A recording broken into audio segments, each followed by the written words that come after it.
Hello, everyone, and welcome to the live stream of the exciting Premier Ultimate League matchup between New York Gridlock and Minnesota Strike. We are coming to you from Underhill Stadium in Maplewood, New Jersey. I'm Judy Jarvis. And I'm NYC Colty's James Kim. We are your commentators this afternoon and thrilled to be bringing you this game. This live broadcast of the Premier Ultimate League is brought to you by Breakmark Ultimate Apparel. Go to breakmark.com to place your next custom team order or check out the PUL Athlete Collab shops. The Discraft Ultrastar is the official disc of the Premier Ultimate League. Discraft, the world leader in disc sports. And Third Rail Youth Ultimate is Disc NY's summer youth club program, and they're sending their teams to the youth club championships for the first time in 5 years. You can help support them and the future of girls and non-binary ultimate in NYC by visiting them on Instagram at Third Rail Ultimate and donating through the link in their bio. Keep your eyes peeled for future collaborations between Third Rail Ultimate and New York Gridlock. And now let's start out by talking about the stakes here today. You can see the Premier League Ultimate League standings here. Gridlock at the top of the North Division with a 4-0 record. Philadelphia Surge is close behind in the rankings with a 4-1 record, and Gridlock's opponent today, Minnesota Strike, has a 1-3 record going into today. And then over in the South Division, DC Shadow is leading the group with a 4-0 record, followed by last year's PUL champions, Raleigh Radiance. So let's talk more about the matchup we're seeing today, James. So the last time these two teams met, Strike and Gridlock, a lot was on the line. It was Championship Weekend 2023 in Washington, D.C., where Gridlock, as the wildcard team, beat Strike 20-13 in the semis to advance. So we're seeing some tape from that semis game here. New York, as we could see from the clips that we're going to keep seeing here, demonstrated an impressive deep game. Great shot here, but we also know that this 2024 Gridlock roster is quite different than last year's. Further, Minnesota no longer has Robin Fenning, who was a huge part of their 2023 offense for the team. And another beautiful shot in that semifinal game. So this year, some of Strike's players to look out for are Danielle Byers, Erica Bacon, Emma Peasley, all of whom are talented playmakers who we can expect to bring it in this game today. Today is the second game of Minnesota's East Coast road trip this weekend. They just played Surge last night in Philadelphia, losing by a score of 15-21. And here we see Gridlock getting ready for taking the field against their opponent. And there's been a lot of standout play from this Gridlock squad. We're going to show you some clips from past games. That's Jolie Krebs with a huge D. That's one of the Cardenas sisters with a huge huck to Eli Pressburg against Philadelphia. Big backhand. Just an impressive game against Strike. Surge. So this was a big win for Gridlock, beating Surge at home at Facina Field to take the first place in the standings. Philadelphia now number 2 and hoping to hold that spot as Philadelphia is hosting Championship Weekend for the Premier Ultimate League this year. And it should be exciting to see how these teams match up since they haven't seen each other since that, big semifinals game. Just there's quite a few foes on Gridlock that Strike is going to have to figure out how to deal with. So you have Valeria Cardenas and Gina Cartagena have the most touches in the game. So those two are going to be, the disc is going to be in their hands a lot. And we're going to listen into the flip. All right, Strike on defense over here, New York on offense. We will, is that the right? You can take that as a game disc, that's fine. Gary Delia there on the mic as the observers. Just as a reminder, the observers are mic'd up for this game, and we will be able to listen to them when they are referred to for calls or advice on the field. The 3 Gridlock players that we saw there, right there in the huddle, Jenny DeJesus, Nina Finley, and Ina Cartagena, are 3 of the most vital players on this team as we take a look at both teams' starting 7s. Yes, so we have New York on offense here. So you see Jenny DeJesus, who has led the team with 15 goals, followed by Jolie Krebs, who's also on that line. So really quite a squad on New York's O-line. And Strike's D-line is going to be coming out hot. Alicia Carr, Jessica Hendrickson, Chelsea Semper, just a lot of firepower on both squads right here. Of course, we'll take this quick second to recognize Jolie Krebs as being the 2024 USA Ultimate Callahan Award winner for Binghamton University. We're all very proud of Jolie as we are going to go to a package of her highlights at College Nationals this year. Jolie Krebs started playing Ultimate at Packer Collegiate in Brooklyn, where she is born and raised. Led this team to Nationals for 4 years in a row, dropping incredible stat lines, like leading the division in assists for the weekend, as we see her with her team. Jolie Krebs, SUNY Binghamton's 2024 Callahan Award winner, and one of the players that we know will make a big impact here today. Yes, watch out for her jersey number 24 here on Gridlock. She'll be on that starting line. And you know that whoever's marking up on Jolie Krebs on Strike certainly knows that she's the Callahan winner and certainly knows they have some work to do. You see Jolie on the far left of your screen right here. Absolutely. So just as a reminder to viewers, we are here at Underhill Field, which is the home of Columbia High School. For those who play Ultimate and know a little bit about the history of Ultimate, they will know that this is, in fact, the birthplace of Ultimate. Back in 1968, I believe it was the student council versus the student newspaper in the first ever documented game of Ultimate. Following that year, the next year, games happened in the student parking lot, I believe now the senior parking lot. And these teams, Columbia High School Sparkle Motion, is the state champion yet again this season. And speaking of high school, so on the Strike squad, Amelia Zadeklik, number 1, is a high school senior. So we have some high school talent also on the field right now today as we get ready for the first pull of the game. Alicia Carr with the big backhand pull. Strike in the white, New York Gridlock in the darks, moving from left to right. Ina Cartagena looking for an option as we near the middle of the stall count. Finds number 2, Jolene Zhang. Gets it back to Valeria Cardenas, who's going to be, I think, primarily in the backfield today. We see Jolie Krebs on the disc, but the disc going back and forth a little bit. I've noticed that in prior games, Krebs has been both in the backfield as well as upfield, and so you'll see her make an impact all over. Swing over to Valeria in the middle of the field. Back to the flick side. Yina shooting the disc to the end zone for an open Jolie Krebs. And we gave Jolie Krebs quite a tee up. Little did we know she'd also be scoring the first point. Really some great motion from Gridlock. A lot of open space on these undercuts for them for the first score of the game. Let's see it again. Going upfield, Cartagena. And just a nice floater out to Krebs. Brings it down with ease. Absolutely. And, you know that the Strike defense is going to know that this disc is going to be in the hands of these star players quite a bit today. Valeria Cardenas, Ina Cartagena, Jolie Krebs. And so the question for them is, if they do play person defense, how do we keep the disc out of their hands, or how do we mitigate the impact that they're doing to perhaps force other players to make greater impact? And you saw there that Gridlock was able to move pretty easily in the open space. So you also have to know that, Strike is trying to figure out how do we contest those open throws more, that it shouldn't be that easy for Gridlock. So they're going to recalibrate. But first they've got an O chance here.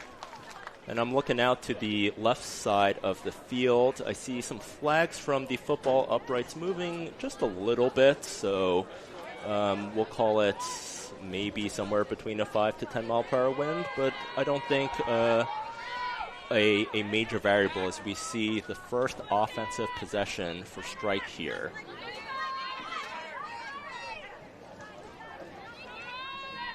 Swing over to the far side of the field with the backhand.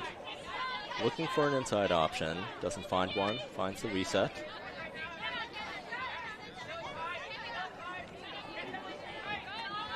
Swinging it back to the middle of the field.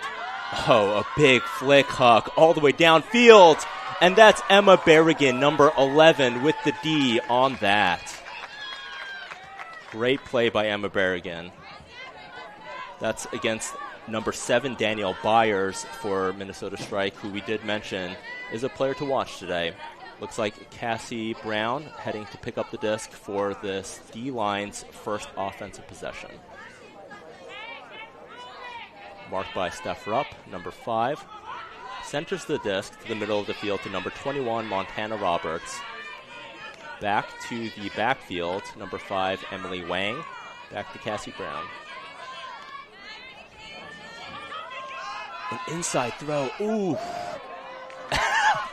Was that a pass off? What did you see there, Yeah, Judy? just a nice double catch. Two teammates making sure it's going to stay their possession. Gridlock, unable to continue that luck. And another chance here for this Strike offense. Immediately shoots to the end zone. And the wind did carry that disc a little bit too far. It went too far to the left over the receivers' heads. And that was some great defense from Erica Bacon. Okay, so first we're going to see that floater that the teammates caught together.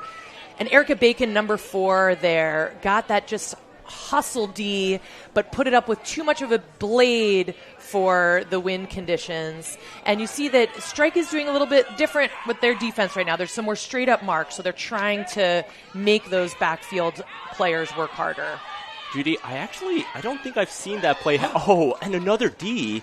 Is there going to be a call? Looks like it isn't. And so Strike is going to have the disc at the front of their end zone. Let's see what they do with this. Steph Rupp to pick up the disc, marked by Cassie Brown.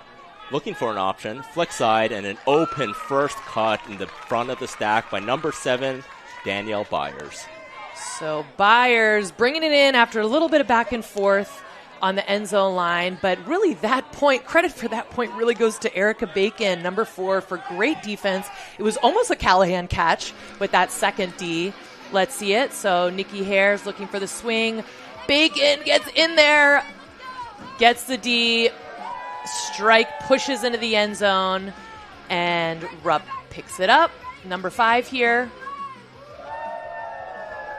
And Byers makes it look easy. I think we're going to be hearing these 3 players' names quite a lot, James. I think so, too. Judy, so what I was trying to say before was that I think that was the first time I've seen 2 offensive players going for the disc at the same time. Them catching it, I guess, at the same time, and one of them handing it to the other, sort of saying, no, you actually got there first, and so you take this. Have you ever seen that before, Judy? I have not seen that. Yes, it was an interesting, someone could have called something, but I think it was clear that the possession was with Gridlock, so it wasn't too controversial. But, we live for these, once-in-a-lifetime moments here. Absolutely. Ultimate players and those who know the rules know, of course, when it's between an offense and a defense, tie goes to the offense. Valeria centering the disc to Yina for another offensive possession for this O-line. Yina Cartagena and Valeria Cardenas know each other very well, of course, from the Colombian national team. They've played so much Ultimate together. As Valeria uncorks a big backhand over the middle, Jolie with the grab. Incredible play. Incredible huck. Just a huge backhand rip after the handlers were bouncing it to each other, looking for the space. But as soon as Cardenas saw Jolie get a little bit of space, let's see that again, ripping it diagonally across the field. The Strike defender had some footsteps there, but Jolie able to box out really effectively with the disc and the look behind. You have to have it. That's 2 goals for Gridlock. And those are some of the players that we'd mentioned earlier that that Strike knows will be getting the disc a lot. And so will they step up to the moment, or will it be someone else as we see this game continue? And I think what's tricky with Krebs is you don't know whether to back her or front her, right? Because clearly, she's had 2 great end zone catches, so you might think, okay, let me force her under. But as you saw in some of that Callahan tape, I mean, she has every throw. She has just an incredible range that she has on the disc. So when you're strike, you're trying to figure out, what do I want to shut down? In that scenario, they were playing tight, but wondering if there's going to be more backing of Krebs going forward in this game. What do you think, James? Yeah, for Krebs, who's played the entire college season, I believe mostly as a handler, you got to imagine that it's a little fun, right, to go down the field, catch some big hucks from one of the best throws in the game in Valeria. As we see Strike start here on offense, moving from left to right on the screen, looks for an inside option. Finds one, upline, big fake from Steph Rupp. Looks like Strike is now content to swing it around the backhand side of the field with a big inside flick. Will it be too far? And it is. A little bit too far for Minnesota on that. Number 2, Stephanie Wood, almost there. But Gridlock will have a chance as Nina Finley picks up this disc. And Nina Finley has played the most total points this season, so she plays pretty evenly between offense and defense, a very versatile player, a very valuable player to Gridlock. Yes, I believe Nina is actually one of the founders of Seattle Fries, the youth team there. As an unfortunate drop there, looked like there might have been a call, but there isn't. And so Strike is going to have a good chance here, just about 7 yards from the left side of the end zone as they pick up.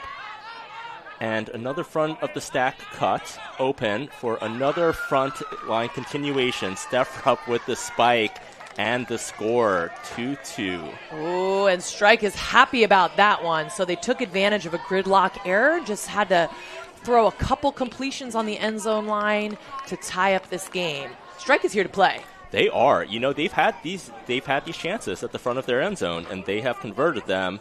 As we see here, that unfortunate drop on the under by number 62, I believe Casey Bantarayan, and Minnesota just able to work up the disc on the flick side of the field to tie this game up at 2s.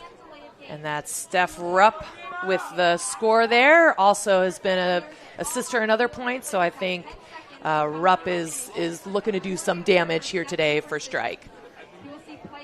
Yeah, Judy, these road trips, these East Coast road trips, Minnesota having flown into Philadelphia, having played last night, and then turning around in not even 24 hours, less than that, to play this afternoon game, How do you think they're feeling right now? Yeah, I mean, it's that type of thing where it either can go your way, that you're pumped up, you're focused only on Ultimate, you're only here to do this, versus, the players on Surge and Gridlock who are sleeping in their beds and have to come in.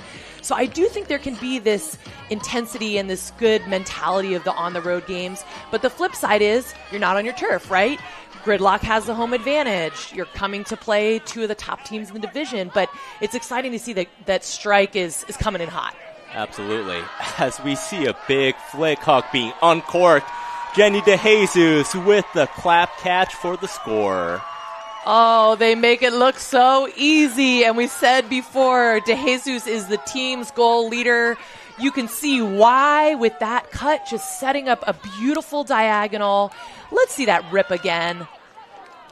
All the way across, a big flick huck from Halavity to DeJesus. They have been teammates before. They know just how each other likes it. And Halavity putting the perfect shape on that throw. That you see how that disc carried, but also just met DeJesus right in stride. This wind may be a little bit of a factor. We are seeing that all the scores have been in the right end zone of the screen as we see DeJesus talking to her team. And DeJesus is one of the captains of the team, and she's also one of the 2 players who's been on Gridlock for all 6 years of its existence. So Jenny DeJesus and Nikki Hare are the true veterans on the team here, and seeing scores like that from DeJesus, you understand why she's been on this team for 6 years. As we see Montana Roberts ready to pull this disc. Jenny trying to get some last-minute instruction in on this D-line. Gridlock really wants this break here, James. They do. This would be great. And also going in that direction, going to the left end zone, they will have to try to force a turnover here. As Minnesota starts out, going down the full field, centers the disc to the middle. Number 7, Byers. Moving it to the backhand side, Steph Rupp looks for an option on the backhand side, being forced backhand by Cassie Brown. Not much happening downfield. Until that, Montana Roberts player, number 2, gets the disc.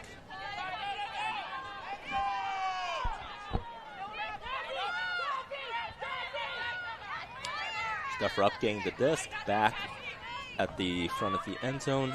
Number 3, Michaela Daly gets it and puts it in to Emma Peasley, number 28, one of the players we mentioned at the top. And Strike has been doing such a great job at the end zone line with patience, small throws with a lot of touch to get these scores in. So another point and an efficient point here for Strike. James, what are you seeing about Minnesota's offense that you're liking? Oh, Let's get the replay first. So number 5 up the line, and then number 3, Michaela Daly, just a little touch throw to Emma Peasley. I like that Minnesota is taking what the defense is giving them. They're making these easy underneath cuts and underneath throws just to move the disc from side to side and up the field. And they're doing so confidently without many turnovers, and they are definitely taking what Gridlock is giving them. We'll have to see which team can be the first to start to pull away. And we haven't seen either team really working the whole length of the field. We're seeing a lot of handler motion to Huck, which I love. I love all the Hucks, so I have no complaints. But it'll be interesting to see that both are using a similar offensive rhythm, and it'll be interesting to see if that shifts for either team. Absolutely. Valeria Cardenas picking up the disc. Of note, the Cardenas sisters have their own clothing line, which they are selling here at the game. I took a look earlier, and it is all very cool merch. Nina Cartagena with the disc, looking for Valeria with a nice inside. Gets the disc to number 2, Jolene Zhang, to Jane DeJesus. Unfortunately, a little bit too fast for Jenny. Turnover and a chance for Minnesota, this time to go down to the left end zone. Inside break, looks for an option.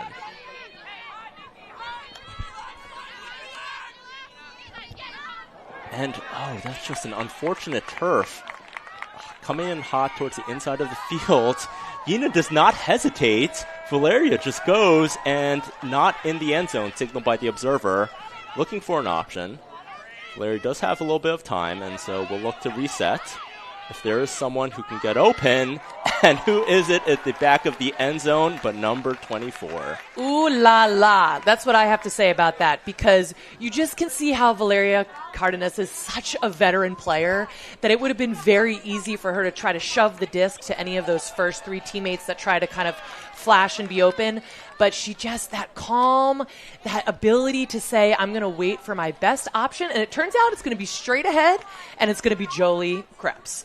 And, even to set that up for Valeria, as we see this replay, that unfortunate turn just in the middle of the field by Minnesota, Valeria finds Jolie as the C's part in the middle of the field for that goal.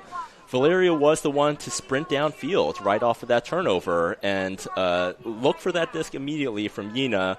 Those two, as we've noted before, have definitely played a lot together and know how to take advantage of the transition offense.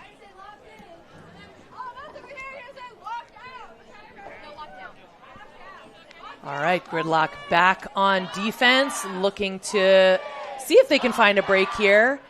Both teams have some very smooth offense that they've been showing us, so let's find out if one team can really disrupt the other. A huge backhand pull by Valeria. It's going to give this defense some time to get down the field. Rupp feeling the pull, centering to the middle. Looks like Gridlock is coming out in a little bit of a flat defense, forcing discs to perhaps the middle. Doesn't look exactly like a person, at least at the moment. Yeah, we've got some kind of junk putting a lot of pressure on the early throws, but not a lot of defenders in the backfield. And this makes sense, if you're the Gridlock coaching staff, to try to slow down this strike offense instead of taking whatever they want on the open side, to just try to maybe think a few more seconds or split seconds when they have the disc.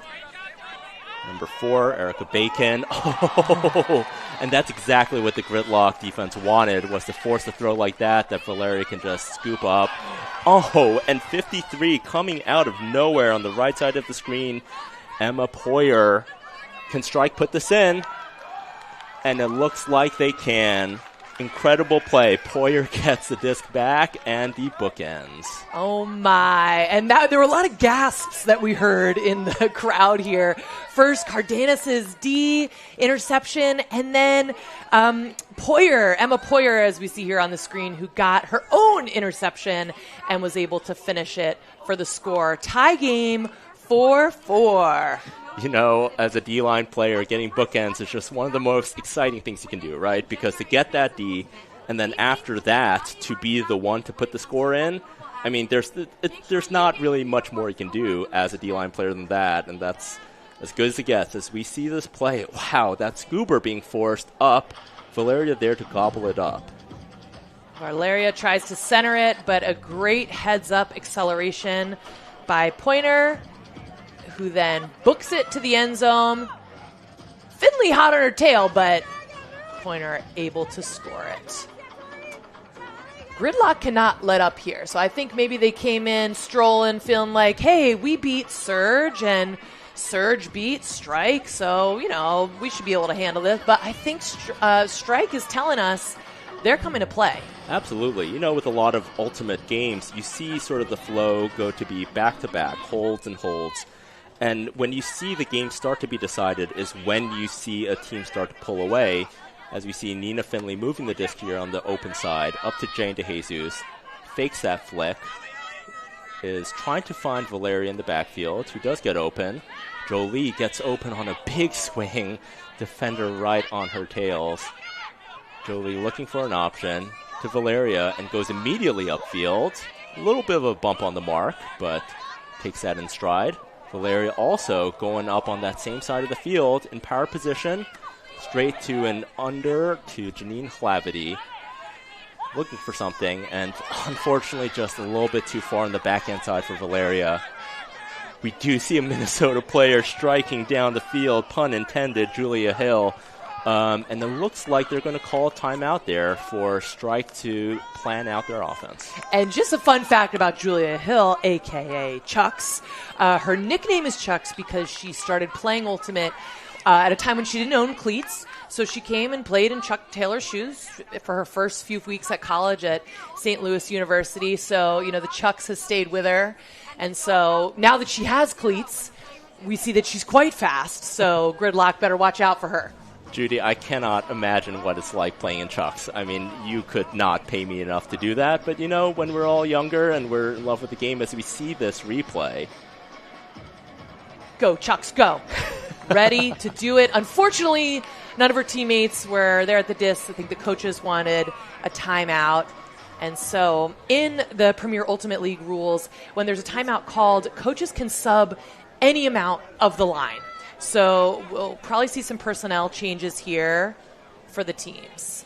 And this is one of the rare possessions. Oh, so another turfed flick by Minnesota Strike, moving from the right to left side of the field. Cassie Brown picking up. Cassie Brown wearing number 31, Eli Pressburg's jersey, who is not playing but is here today. Cassie gets the disc back. There's a brief stoppage, and so we will try to get reset. It does look like the stack is pretty far downfield here, Judy. Yes, it looks like Gridlock needs to kind of organize. Cassie faking that flick and going back to it, to number 19. That is Estelle Ding from Columbia University.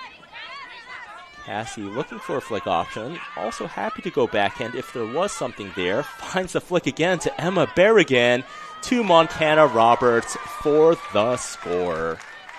There was a bit of traffic there in the stack, but Cassie Brown able to thread that needle, get it in, and Gridlock with the score.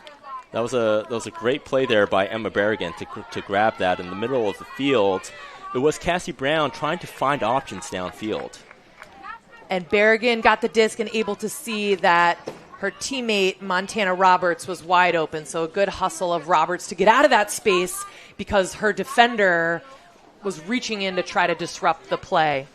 Of course, and Emma Berrigan, the assist getter on that point, of course, of note, is a music producer and a touring drummer from Austin, Texas. She won a contest, interestingly enough, that the Chainsmokers had hosted, and as a result of winning that, got an apartment in New York City for the year, which is why she is here playing with this team.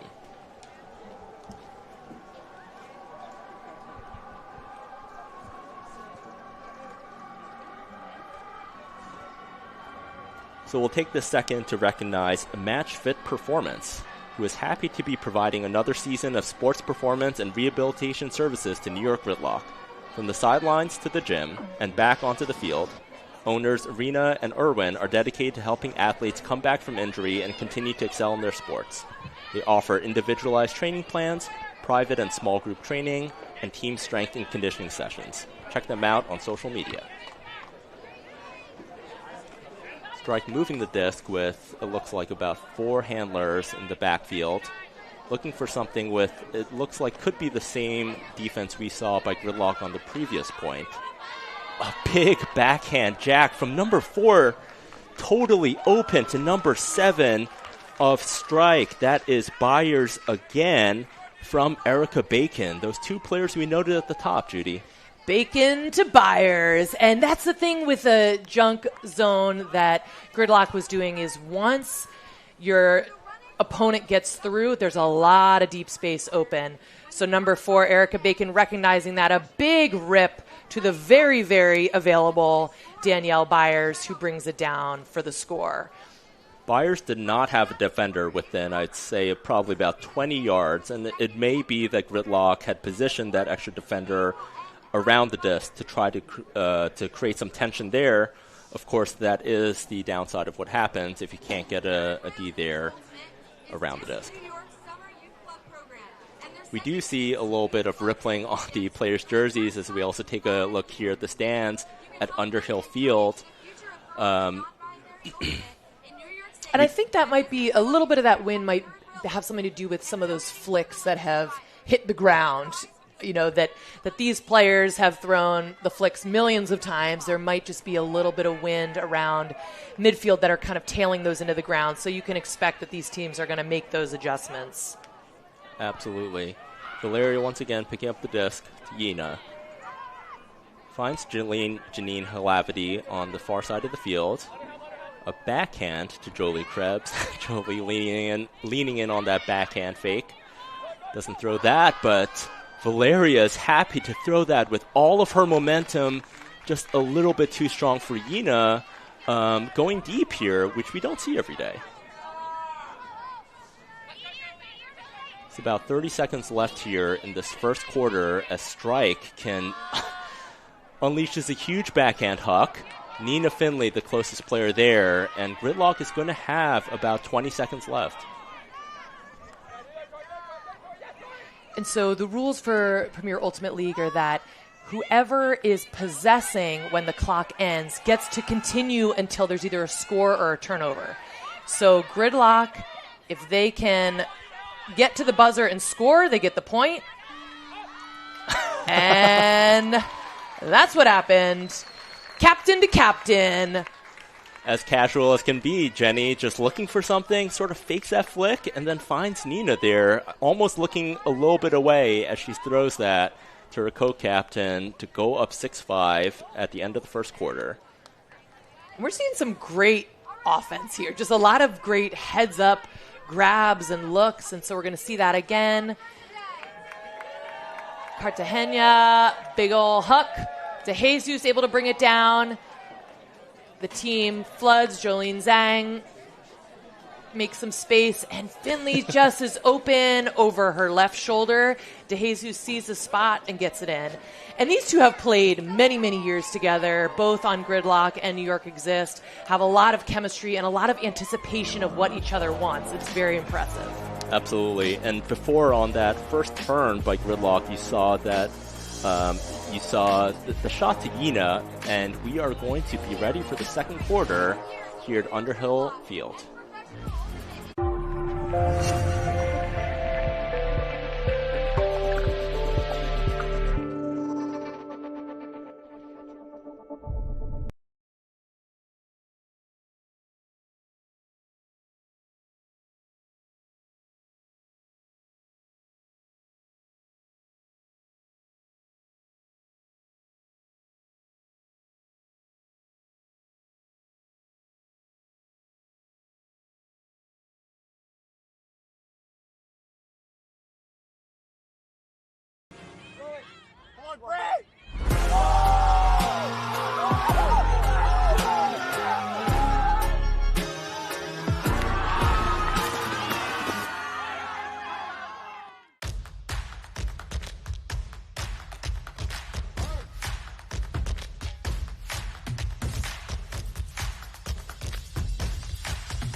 Welcome back, everybody. We're in Maplewood, New Jersey for the matchup between Gridlock and Strike. If you are enjoying today's stream, where we're about to start the second quarter, please consider donating to Gridlock by scanning the QR code or heading to nygridlockultimate.com/donate-nygl. All donations go towards team operations. But we got to see what's happening on the field. A huge grab by Nikki Hare takes that D away. Minnesota thought that they could be the first to put the disc in the left end zone. Not yet. Valeria Cardenas looking for an option. Finds Cassie Brown in the 31 of Eli Pressburg with a big floaty forehand flick. Who's going to get there first? And it's going to be Nikki Hare on both sides of the disc to Maria Belen Restrepo. A little bit too hot, unfortunately. Unable to bring that in. I believe that's number 62, Casey Bantarine, as Minnesota will have another chance to go down the full field. And let's give it up for Nikki Hare, number 88, coming in hot in the second quarter with a big D, a very important D, and a big catch, but now Gridlock is back on defense. 44, Kayla Seeger there on the mark. Now Valeria on the mark. The thrower doesn't care. Throws a huge backhand, which floats a little bit long, but unfortunately not long enough there. Number 28 on strike, Emma Peasley. Close, but not close enough. Looks like there's a call downfield. We'll try to see what this is.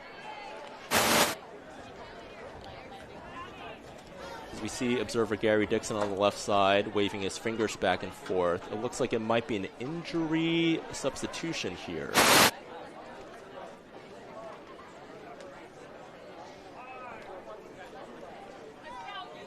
Like Chelsea Semper's in for Emma Peasley, so hoping Emma Peasley doesn't have too serious of an injury.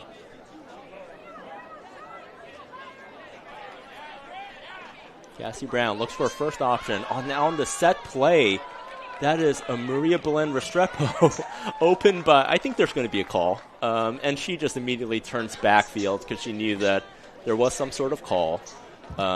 This coming back, perhaps on the pick, although it might have been a violation if the disc had gone back. Okay. Steph Rupp going to start this stall again from stall 2. And on two, defensive check to start. Cassie with the around backhand to Valeria Cardenas. Casey Bantarine to Maria Belen Restrepo. Looks for a backfield option. Back to Cassie. We will see Cassie and Valeria quite a bit in this game behind the disc. I'm sorry, that's number 65, Anna Lieberman. A big throw that floats. Unfortunately, not enough for Estelle Ding, number 19. Let's see a quick replay of that rip all the way down. And you can see Estelle Ding trying to read that disc over the head, but couldn't quite get to it. Strike with another chance here. Steph Rupp gets the disc to the forehand side on the top side of the screen. A little bit of a flat mark to the under. As we see, is that number 7 yet again, Unfortunately, that disc a little bit too far for Byers on that. And this is a very different rhythm than the first quarter here. So we're seeing some big takes, some of the same big takes as the first quarter, but not as much execution.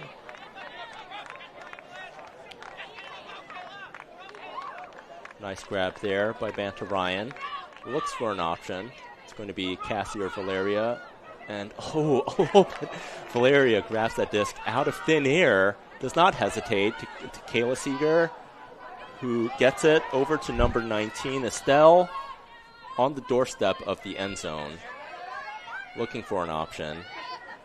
Big 10-yard reset directly behind, but there is a stoppage on the play. Disc tap back in. Forehand over. Will she get there? Valeria does get there, but not in the end zone. Kayla to the front cone. And,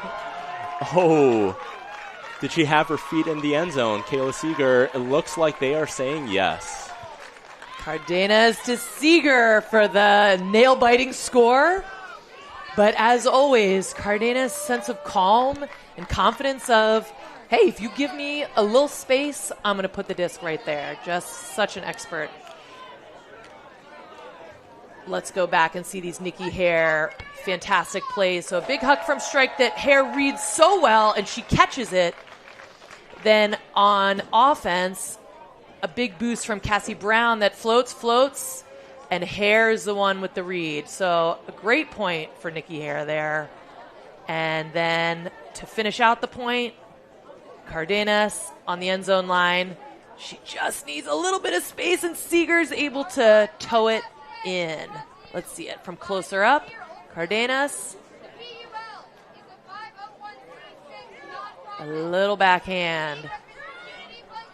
Getting outraced to the front cone there, that is an option that a lot of offenses would love to have as their first look, as Kayla Seeger recognizes the open space. Those plays by Nikki on that last point felt like so long ago since there were so many turns on that. So we'll see New York now going up by 2-goal lead if Strike will be able to respond.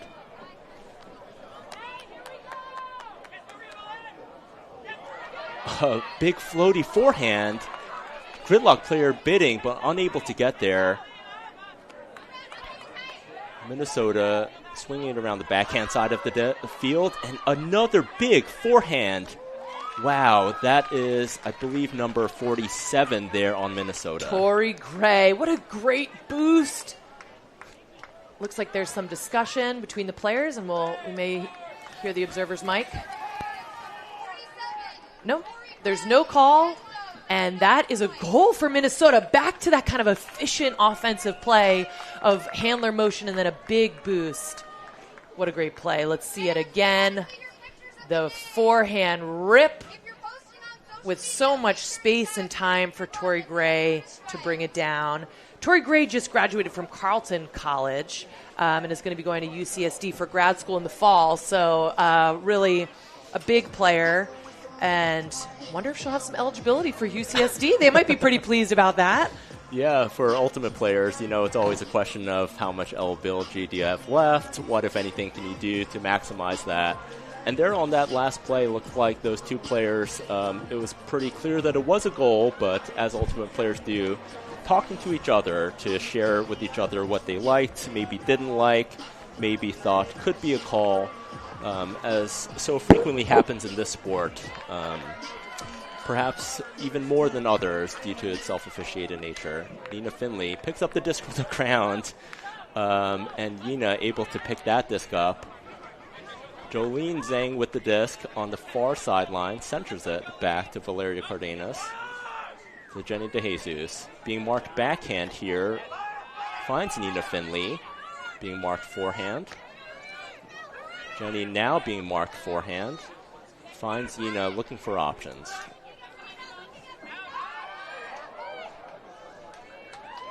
And a wide open Jolene Zhang yet again. Zhang is alone and brings in the score. Some beautiful motion from Gridlock. A lot of swinging the disc, quick passes, and just an easy outside-in flick from someone whose name we're going to keep hearing, Gina Cartagena, all game. And there's Coach Ian Foley, assistant coach of Gridlock. Brittany Taylor is the head coach. And you can imagine the coaches are feeling good about what they're seeing here from Gridlock. Offense, and now they need to get it done with the breaks. Absolutely. And you saw Yuna there not hesitating on that forehand. Neither her nor Valeria will hesitate on any of these open looks. They will look to punish any mistakes that the defense gives them. And I think what we're seeing with Strike in the second quarter is they're making some of the same bold attempts they had in the first quarter, but overthrowing their athletes a little bit. You know, they have that skill, and now it's about, do they have the discipline, you know, making sure that it's really, you know, a 75% or higher likelihood of that particular huck to go off, because Gridlock is going to start taking advantage if Strike keeps turning the disc. Valeria Cardenas with another big outside end this time, pull. Valeria looks like she's playing almost every point here. Number 5 on defense by Gridlock, and a quick turnover. Let's see if Gridlock can put this disc into the left end zone here. Marked by Steph Rupp is Cassie Brown in 31. Finds Jolie Krebs. Over Emily Wang. Oh, throws an inside-out throw to her club teammate, but instead it finds 65, Anna Lieberman. What a great read from Lieberman. One of the important rules of Ultimate, don't stop running if the disc is not in hand, and Lieberman embodying that, seeing that kind of bladey throw go up and knowing, ooh, I may have a better handle on that. Let's see that go again.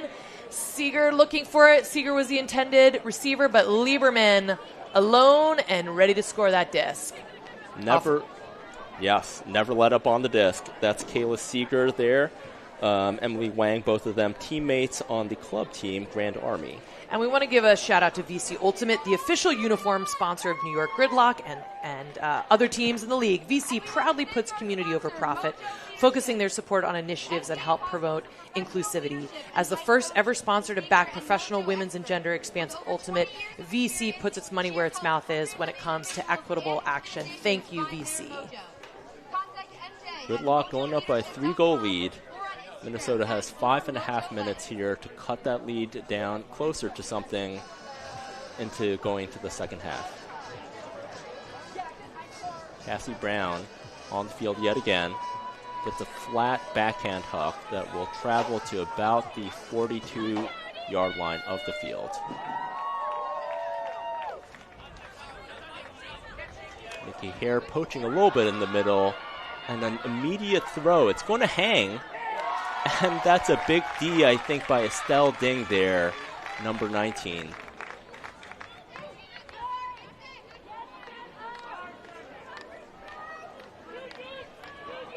Emily Wang moving back into the backfield for the reset. Cassie Brown picking up.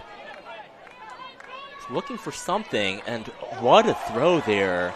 A low backhand to Emma Berrigan, who scoops that from the turf. It looks like there is going to be a call. We'll see what this is. What a great hustle from Berrigan, just drop in to get the disc.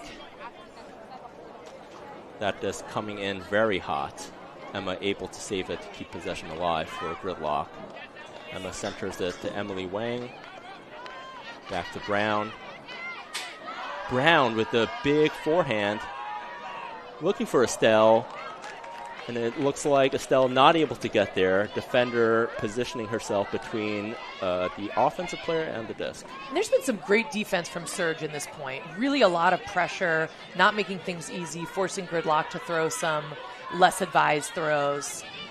Strike in the power position, looking for an option. Nikki here there on the mark, looking for something else. Emery Otopalik, close but not there. A foot gets on that disc, but is still able to progress up to Emery. And that is unfortunately a turnover for Strike, not able to get it into that end zone. Gridlock yet again will go almost the full length of the field. after what looks like will be a timeout. Probably a good timeout call considering the number of turns we've seen so far in this point. Yes, this is a smart move by the coaches also because, as we shared before, teams can sub their whole line.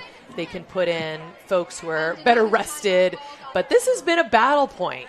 And again, just Strike is bringing that defensive pressure. But once they've gotten the offensive possession, there's been some overthrows. So wondering if fatigue is setting in a little. Let's see some of the key clips from this point thus far.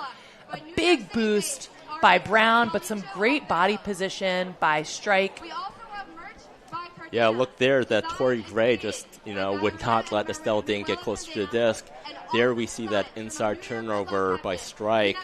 Could not find number 11, Rachel Johnson.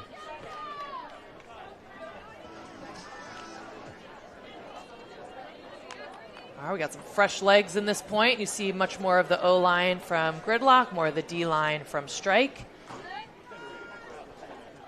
Jolie Krebs on the open side of the field. Gets the disc on that inside open side. Looks for an option. Jolene Zhang unable to get open, and so the disc gets back to Valeria. A holster and play stopped. Looks like perhaps a pick on the field. Nina's defender able to catch up. What's the number? And on 2. All coming in on 2 here. Nina still gets the disc back. Fakes the forehand. It seems like the crowd maybe wanted something to go up there. And that reset, unfortunately, not into the hands of Valeria. Minnesota will have a chance to put this disc in.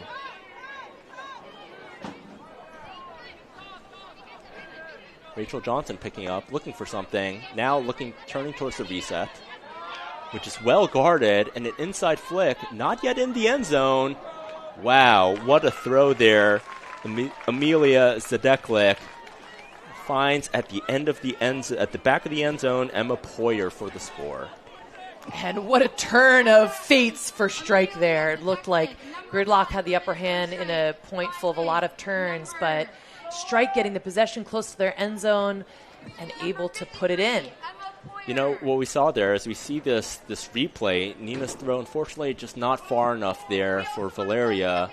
And over here we see number 1 getting it, Amelia Zadeklik, to number 53 for the score, Emma Poyer. I mean, that's sort of the worst-case scenario for Gridlock putting in their O-line, Strike putting in their D-line, and then another turn happening. And Strike has been doing such a good job on the end zone line of putting it in. That they've been very clean when they're in the red zone. And Poyer and Zadeklik are teammates on Dragon Thrust. So they, that assist to score there, they know how to do that. They know what each other likes. Love seeing that. And we just have to say, again, that Zadeklik is a high school senior who started playing Ultimate in 6th grade. Love to see the talent. Love to see the multiple ages out here. But we got a battle here. It's a 2-point game. If Strike can get this break, we start to move into a different kind of game. Absolutely. Nina Finley picking up the disc and able to connect that backhand over to Nina Cartagena to Valeria, who just doesn't hesitate, throwing, unfortunately, a little bit short. Minnesota going to get another shot here on offense. Holsters that backhand.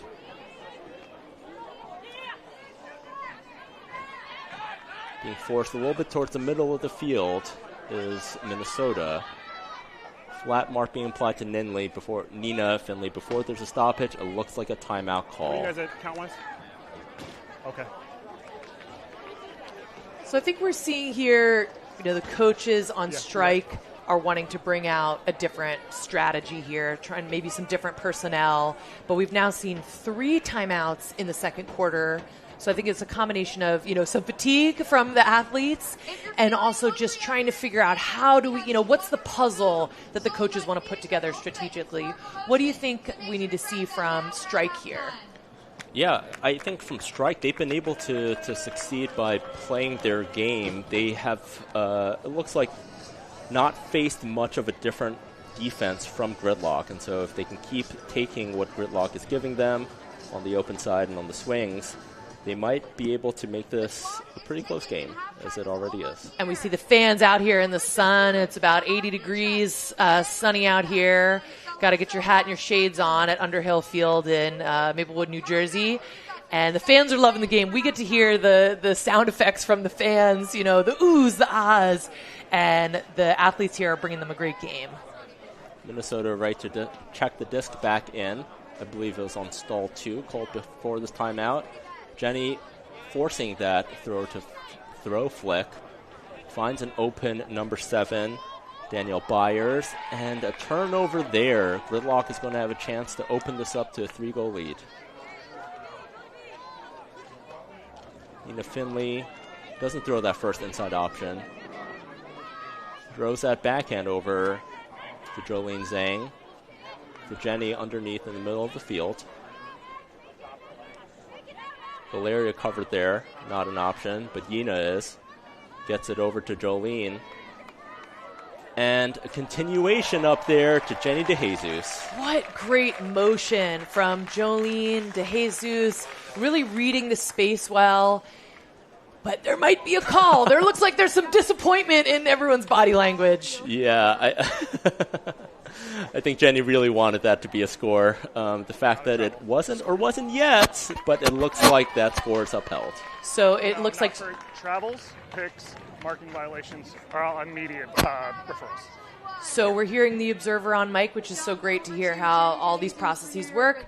Strike player was calling a travel on the throw, but the observer said they didn't see that. They actively called the travel, so the fact that they didn't call one meant the goal was good. And Gridlock making it a 3-point lead, but it seems like the on-field dynamics are a little different now. Yeah, as we see Jolene throw that open side flick to Jenny DeJesus with the spike, it looks like the dynamics are changing in this game. And, of course, momentum is a big thing in Ultimate. The momentum can shift quite a bit just on individual plays or sequences as we start with 1 minute and 15 seconds left in this second quarter. Yes, James, we saw in that first quarter there's just a lot of smooth offense, not a lot of turnovers, a lot of one-possession scores. This is a different quarter. We're seeing the bit of back and forth, and we're seeing some, fatigue. So maybe some of the throws that were overthrows in the second quarter might have been caught in the first quarter. So there's certainly time and ability for Strike to right the ship, but the number of unforced errors really would need to decrease. Absolutely. Strike here with a big backhand. Goes to the reset in the middle of the field. Another flick hook. And wow, on the footstep, I don't think is marked in. Number 45, Emery Otopalik, looks for an option on the forehand side, and that is a goal. I believe is that number 11. Number 11 for Minnesota. Rachel Johnson with the score with less than a minute left on the clock. So Strike able to get that single possession score, able to find those small windows to get it in. And that it looked like it happened. It only took about 28 seconds to happen. And so with 48 seconds left in this first half, can Minnesota perhaps even bring it to 1? And while we get the pool ready for you all, we want to first show this replay of that beautiful huck almost all the way to the end zone into Otopalik, and then the score by Rachel Johnson. We want to thank our sponsor, Mojo Leadership. MJ Impastado is a professional leadership and life coach, speaker, and Mojo expert. With over 20 years of experience, she has helped hundreds of individuals and organizations find their mojo. Contact MJ at mojoleadership.com or on Instagram at yourmojolife. Thank you, Mojo Leadership. As we see the Minnesota coaching staff chatting a little bit with this Minnesota D-line, talking about what they want to do. And we'll just take this opportunity to give a little love to Dr. Lucia Jimenez, Principal and Clinical Director of Elmhurst Physical Therapy and Balance Center, for their support. Elmhurst Balance and Physical Therapy Center is a full-service rehabilitation facility based in Queens, committed to their patients' well-being and recovery. They offer state-of-the-art equipment designed to facilitate early return to functional activities, a professional bilingual administrative staff, and expert licensed clinical therapists. Thank you, Dr. Jimenez. As a born and raised Queens resident, I am going to have to check out Dr. Jimenez over in Elmhurst. Very proud to be from Queens. And we know a lot of Ultimate players do a lot of physical therapy and rehab. Absolutely. Big backhand pull there by Minnesota as the clock approaches 40 seconds left in this first half. Nina Finley wisely refrains from throwing that backhand into Valeria. Gets to Yina, who looks back for Nina. The two of them, such vital handlers for this Gridlock team. Lavity over to Jenny DeJesus on the break side of the field. Finds another continuation to Jolie, back to Jenny. And the same rule as in the first quarter, where the team that has possession when the clock goes to 0 can either complete the possession with a score, or if there's a turnover, the quarter ends. And so sometimes you'll hear, perhaps in the UFA, you'll hear a countdown by the sideline. Here, New York can be content to just retain possession as long as they are able to put this disc in. Ina over to Lavity. Jolie cutting deep, unable to get that disc. Ina with a big backhand swing over to Jolie Krebs, over to Jane DeJesus as Gridlock is 10 yards away from the front of this end zone. Finds Yina on the forehand side. Valeria with the stutter cut and not quite in to Jenny DeJesus for the score. Oh my goodness, that was a lot of patience on the part of Gridlock. So you have that pressure of the clock. You know, once it's 0-0, you cannot make an error. You're not going to be able to get it back. And Gridlock was able to make some smart decisions about what to look off. So we see here the one chance that Strike had for a D, but Cardenas able to bring it in, and then the little dink to DeJesus to finish the quarter with a score. We're at halftime, James Kim, of a great game between New York Gridlock and Minnesota Strike. We're going to go to a break. We'll see you in the second half.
This broadcast is part of the Premier Ultimate League, a 501c6 nonprofit. This league has been community funded since day one, and we are so grateful for your support. Thank you. Photos for tonight's game are being taken by Jen Voce Nelson, the official photographer of New York Gridlock. Founder of Avoce Behind the Lens, Jen is a Long Island-based sports photographer and ultimate Frisbee player. She's also worked with the AUDL's New York Empire, NBA G League's Long Island Nets, and the MLB's New York Mets. Check her out on social media and at avocebehindthelens.com. Thank you, Jen. As we watch the halftime activities here at Underhill Field, flowers being awarded, the Columbia Sparkle Motion coming away with their championship and state championship this season. There are several in as many years. Of course, Ultimate having quite a background and founding from this very high school and location. As the lore goes, Joel Silver, involved, the producer of the Matrix trilogy series, involved with the inception of this sport. We all have a lot to thank the founders for creating this wonderful game that we continue to follow and play today. We've even had to set aside no Sparkle talk time in our house because of all the many late nights spent coordinating the We're going to take a look now at some of the highlights from the first half of this Gridlock versus Strike game. Let's check them out. First, we're seeing some of the great handler motion. Valeria Cardenas working it. And a big huck to Jolie Krebs, who was in the end zone a bit in this first half. Another Cardenas rip across the field to Krebs for a score. That Callahan winner, it's legit. Jolie Krebs showing that she could do it on the club, pro, and college field. Steph Rupp earlier in the game with that emphatic spike for the score. Nikki Hare on this possession with the defensive sky. And then over here, reading this hospital, or not on this play, but on that same possession, Estelle Ding unable to get to that disc.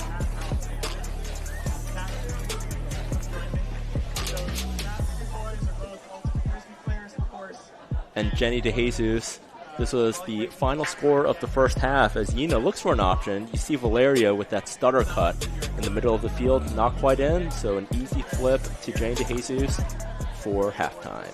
And before we get into our final half of play here, James, let's talk a little bit about the athletes off the field. You know, what are some of the fun facts about the players? You know, they come out here, they ball out, they're just incredible athleticism, but, you know, almost nobody is a full-time Ultimate player, so let's talk a little bit about that. What about the Gridlock squad? So what fun facts do you want to share with us about the Gridlock squad? Yeah, so there's a few. Jolene Zhang, her proudest Frisbee moment is getting to play with the WU24 team in Nottingham with the Canadian and National Frisbee team. In addition, Cassie Brown, number 9 for Gridlock, taking UChicago to college nationals for the first time in their program's history was her proudest Frisbee moment. And Strike, so Erica Bacon, who we saw tearing it up in the first half, is a biology professor at St. John's and St. Ben's, and her research is focused on beetle evolution. So if you have any beetle questions, please see number 4 Erica Bacon. We're going to take a little bit more of a break, and we'll be back for the second half of this Premier Ultimate League matchup between Minnesota Strike and New York Gridlock.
Welcome back, Premier Ultimate League fans, to the matchup between Minnesota Strike and New York Gridlock. We're close to the end of halftime. Gridlock is leading 11-8, and we've seen quite a lot of great play here. I'm Judy Jarvis here with James Kim in the commentator booth. James, let's talk a little bit about what we saw in the first half. Let's start with what was working well for both teams in this first half. Yeah, so I think Gridlock was able to work well through a lot of their star players. We saw Jolie Krebs catching a bunch of goals, Valeria and Yina around the disc. And I think for Strike, something that they should be very proud of is throwing out that different defense to throw a little bit of a wrench into New York's plans that was able to bring this score a little bit closer. We did see a little bit of fatigue in the second quarter, also a few more scores in the left end zone. And so a lot of things to keep an eye out into the second half. Absolutely. And let's give a little shout out to our Strike coaches here who've traveled all the way from Minnesota. Tell us who the squad is, James. So the Minnesota Strike head coach is Donnie Wood, and he is being assisted by Doobie Helm and Genghis Phillip. Here comprise the Minnesota Strike coaching staff. Minnesota ready to pull to start the second half. This crowd getting excited. Low but far backhand pull as Gridlock will pick up, moving right to left on the screen. Nina Finley finds Yina Cartagena. Jolie Krebs on the open side. Instead makes some space for Jolene Zhang. Zhang finds Krebs there. Clavity furthest down the field. But Jenny DeJesus will also make a cut. Disc floating. Yina able to snatch that out of the air. One more to the backhand side. Jenny running away as Halavity catches that disc. Centering back to Cartagena. Up the field to Nina Finley. Holsters that to Jolene Zhang. Nina back to Yina. To Jenny on the backhand side. Big fake by Jenny. I believed it. Jenny with those huge lunges, and Jolie Krebs for the score on the front cone. A lot of patience by Gridlock. Even when there was some crowding, there were a few times that there were two cutters in the same space. But that's where you see just that expert Gina Cartagena handling, that she's able to grab anything floaty that seems like it could be a turnover. She's able to make those decisions. Gridlock using the full width of the field here. Here's one of those catches that was essential. A big swing to DeJesus. DeJesus, a very convincing fake for everyone, including the commentator booth. Back to Cartagena, who makes it look easy to Jolie Krebs in the end zone. And Jolie just makes a little sculpture there. You know, in addition to loving that sculpture, I've always admired the Gridlock players' pivots and their lunges. You know, you see Yina Cartagena, Jenny DeJesus, and Nina Finley, all three of them, with such convincing lunges and pivots every single time they have the disc. And you know, Jenny DeJesus was a tennis player. So that's part of that, you know, that she really can step out. So she's one of the people coming from the racket sports, which we don't see as often in Ultimate. We have more of the soccer players, the basketball players, but I think that's part of that huge reach around that she has. Jenny DeJesus also is a track athlete, bringing all those disciplines onto the field, as well as her leadership, as Cassie Brown pulls the disc, Minnesota, from around the 38-yard mark of the field. Unable to find a reset on the backhand side. Stahl rising, but able to find a teammate on the inside who throws a big backhand jack. Emma Berrigan, the last player on defense on the field. That is Emma Poyer looking for someone. Back to number 3, Michaela Daly. And again, the same spot where Jolie Krebs caught that disc is number 28, Emma Peasley. Emma Peasley back on the field, back doing some smooth offensive catches there. And a great bring down from Emma Poyer to grab that huck. So we'll see that huck again, rip down. Poyer just in the right place. And that patience to make sure, let me get a reset, not just shove it in the end zone. And Michaela Daly was ready for the backhand to Peasley for the score. We see both teams doing a good job of using the open side as well as the break side. if there's nothing on the open side, they're content to swing it all the way back around. And the last 2 scores we saw from each team were in that front cone of the left end zone.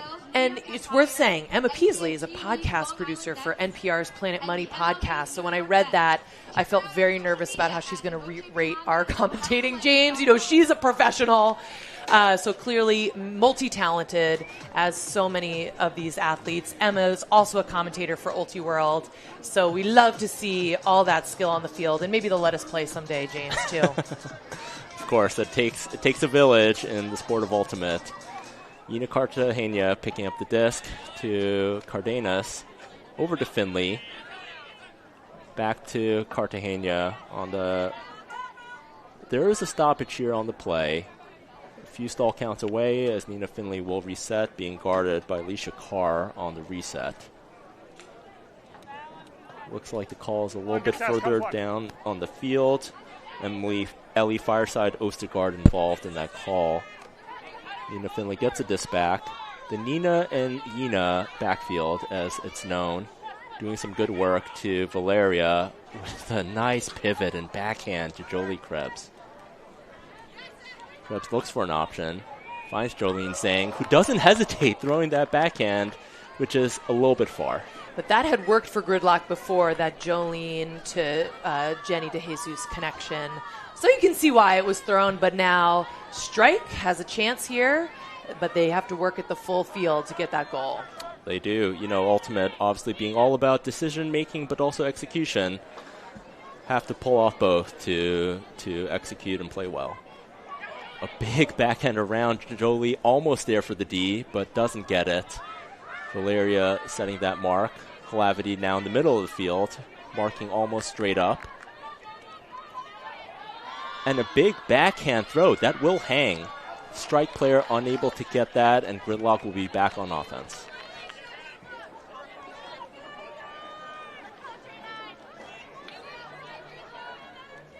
Yina finds an easy open under to Jenny DeJesus, who gets the under also to Calavity, and Jolie Krebs with the hop, unfortunately not in. We'll look for another option. Finds Jenny, who's unmarked on the backhand side, and finds yet again Valeria Cardenas.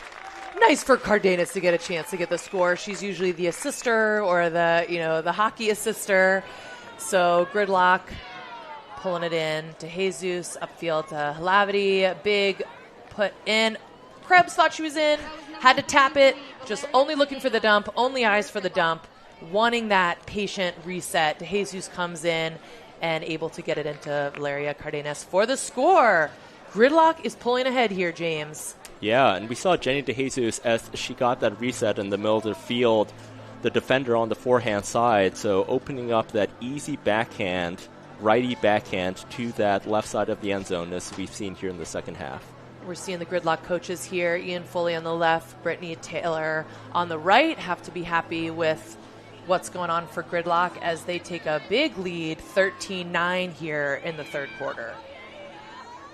But it ain't over yet because Strike, there's just been so many huck attempts from Strike that this quarter have not been going their way. The second quarter were kind of 50-50, but the first quarter were going their way. So we know that they have that skill, the Strike team, and so they get a few more of those hucks into their athletes' hands, and we have a different game. Big pull by Cassie Brown. Strike would love to put the score in, bring the score to 10-13 if at all possible. Strike looking for a cut downfield. Finds a big backhand around. Number 22 moves it upfield. Fakes the backhand. That is Emma Poyer again. Minnesota able to move this disc quite effectively on this possession. Running into a little bit of trouble here, and a great grab by that reset. Michaela Daly. Oh, I would love to see that replay again as Casey Bantarayan just snatches that disc and says, "That's mine." Cassie Brown with a big forehand flick to Kayla Seeger. Kayla is going to look for some options and throws a big bladey forehand in stride to Nikki Hare. And that is quite a turn of events. Strike had some beautiful offensive flow. It looked like things were going their way, but then Casey Banta Ryan used those long limbs to get in there, get the disc, and her teammates were able to flow so well. Let's see that again. And a full catch, not even just a hit down. Then Brown hucking it down the field to Seeger. Seeger patient, and then great placement to Nikki Hare. And I love that Kayla Seeger also did not hesitate to throw that inflow to Nikki Hare. You know, of course, there's always players that will be asked of certain roles, but if they're throws that you have, and if they're open cutters, you know, it's you're beholden to throw those as someone who very much gives himself a green light in all types of ultimate. I love to see that. Yeah, we're just seeing some great chemistry here from Gridlock, that those trust, you know, run and get them type throws that you have to know your receiver. You have to know that Hare can get that. You know, you're Jolene, you know that Jenny DeJesus can go get that. So they're clearly, you know, things are really clicking for Gridlock, and they're 4-0. So this has been, it seems like the team is getting more and more effective as they go. And you've seen this whole season with Gridlock, them adjusting to the Cardenas sisters joining the squad, playing some Revo ball, as it's called. They've, Montana Roberts on the mark, unable to stop that big huck, number 45 for Minnesota Strike. Otopalik to 47 for an easy score, Tori Gray. And just like that, it is 10-14. And that is just what Strike wants right now. They want some really efficient scores to get back in this game, reestablish themselves. Let's see that rip from Rachel Johnson. Emery Otopalik alone, and getting it right in to Tori Gray for the score. That score only taking about 2 or 3 throws on that point. You also have to imagine the Strike being on the second game of a back-to-back would love to put in scores as efficiently as possible. Absolutely. And it's also worth noting that Strike, speaking of chemistry, we were talking about the chemistry on Gridlock, but Strike has 10 of its athletes play for Dragon Thrust. So they really know each other well. There's also a good number that play for Minnesota Pop. And so you can see how the importance of that especially when there's a quick turnover, who are you looking for? How do you scan the field? Who do you expect? And so both teams showing us those abilities here in the third quarter. Club season also ready to get into swing as we are in the beginning of June.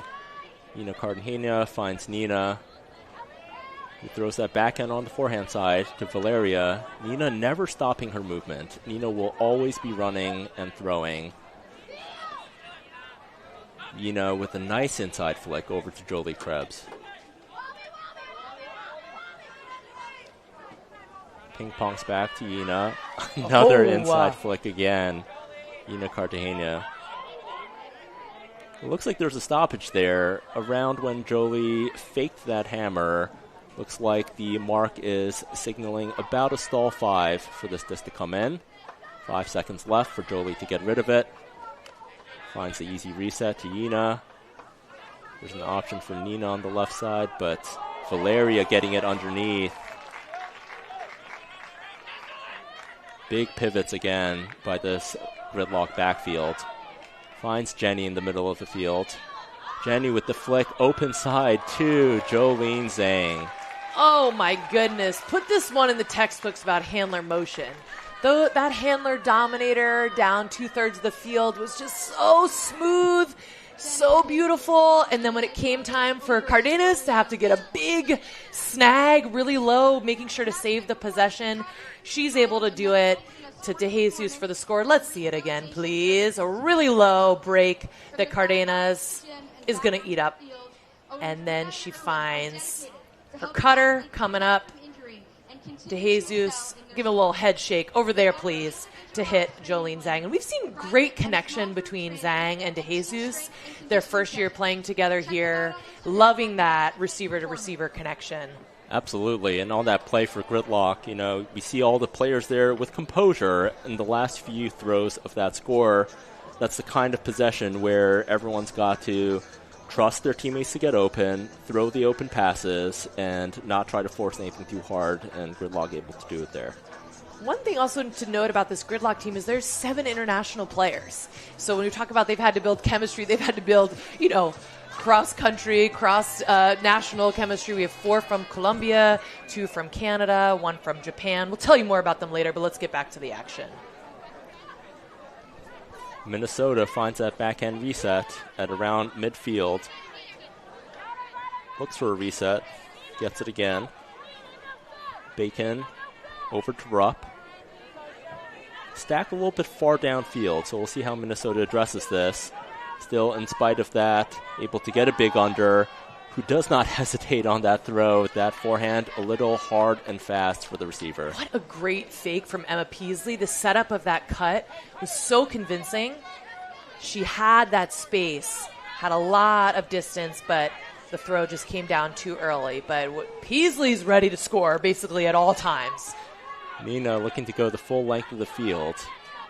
Finds Yina on the open side. Being marked by Steph Rupp again. Ding gets the disc on an easy under. Being a recent grad of Columbia University. Valeria with the very close reset. And does catch a disc, takes a little bit of contact, is ready to play again, wants everyone else to as well. Valeria does not hesitate there. Into double coverage. Emma Berrigan unable to bring that disc down. Minnesota, again, will have to go about the full length of the field. Bacon with the quick pickup and reset to Michaela Daly. Back to Bacon with a big backhand inside. Will that float? It looks like it will. Is that Byers yet again? I think it is. So beautiful. That was the float that we needed to see in the other throw. Strike just did a do-over and figured out how to make it work. And Danielle Byers is such a great receiver. So here's that rip from number 4 Bacon to her Dragon Thrust teammate Danielle Byers. And that's a break. That is a break. That's a huge hook. That's a huge grab. It looks like Byers is rocking some snake-related ink, perhaps related to her club team. You got to imagine that the chemistry is also going to help this club season. And so this could be a difference maker for Strike. So if they're able to complete those hucks, Gridlock is playing some hard person D. They're making it hard on the unders. But if Strike is able to float it out like that for their incredible receivers like Peasley and Byers and others, they have a shot at the comeback. We're still in the third quarter here. There's lots of time left on the clock, James. Strike with 4 minutes left in this third quarter. Pulls the disc to Gridlock, heading left to right on the screen. Disc finds the hands of Nina Finley, which then finds the hands of Yuna Cartagena. Over to Janine Glavity. Krebs continuing to work downfield. Stacked a little bit far here for Gridlock. Valeria able to come get that disc underneath. DeJesus also able to get another continuation under. Back to Cardenas, who lays out for that grab, saving possession. This first stack for Gridlock, having cuts on both the open as well as the break side. Nice grab there by Yina. Oh, and that backhand, just a miscommunication to... It looked like she had someone in mind, but there was no one cutting for that, as Minnesota will get the disc back on offense. This is a big chance for Strike right here. And an immediate throw, a big flick hook that is going to hang in the air, and a quick immediate timeout there. Number 47, Tori Gray, would like to talk about it before trying for this red zone attempt. And this is very exciting for Strike. So they now not only have possession, but they're very near their end zone. We've seen all throughout the game that Strike has been very precise when they're in the red zone, just on the lip of scoring. So this is where they're most dangerous. This is where they have possession, and this is their second break chance. Let's see that play again. What a great catch from Cardenas to save the possession. And the rip from Strike after the turn. 47, Tori Gray knows it better be a timeout right away and no time for anybody to come set a mark on me. And with those immediate timeouts, those are the players that are heads up, know exactly how many timeouts their team has left in the game. Always good to have your head in the game, know exactly where your team is physically on the field, but also score-wise, momentum-wise, all of those things. Minnesota setting up their offense as they'd like to put the score in without too much difficulty, but the D-line out there for Gridlock will try their best to stop them. Steph Rupp gets to the open side disc on the far sideline with a nice extending backhand around break in the middle of the field. The front of the stack does get open, not quite in the end zone. Berrigan setting that mark. Rupp being forced forehand by Hare. Rupp still finds a backhand throw, and that is an easy score over to Emma Poyer on the backhand side. Patience, patience, patience to get that break for Strike. That is a huge score for them. 2 breaks in a row. And you just saw that skill of, the handlers making sure they didn't just jam it in the side. It looked tempting to try to jam it in the side. But here again, we see the assist from Bacon, the score from Emma Poyer, and Strike are ready to keep playing.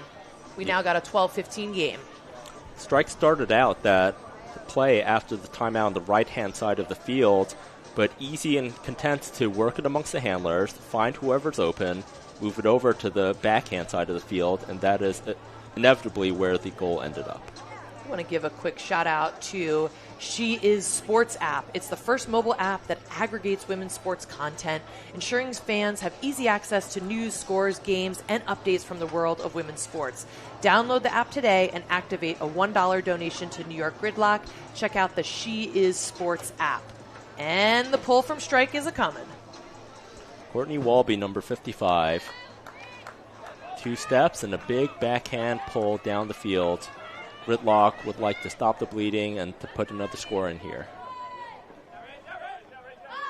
Nina Finley to Janine Hlavity on the open side, being marked almost flat. That throw a little bit far, and that's what Strike wanted. Is the Strike want to get the disc back, want to get another opportunity to continue this comeback. Nina right to set this mark. Rachel Johnson throws it. And Valeria does get there first. A little bit of contact afterwards as both players acknowledge that it was incidental. Cardenas flips it to Krebs in the middle of the field, who fakes the big forehand flick. Finds Hlavity, who's living on that front open side. Jenny is going to try to locate this and does perfectly for the score.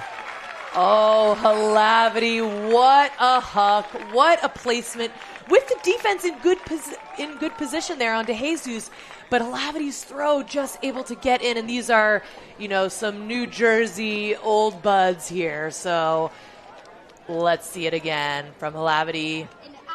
Just a great shape on the disc. 2 Strike defenders looking for any possible error. Let's see it from the front side. DeJesus eats it up. What a smile. What joy catching the disc from Janine Hlavity. And Judy, I know that you have a lot of pride for these New Jersey players, being from the state yourself, also seeing this game being played here again at Under Hill Field, excuse me.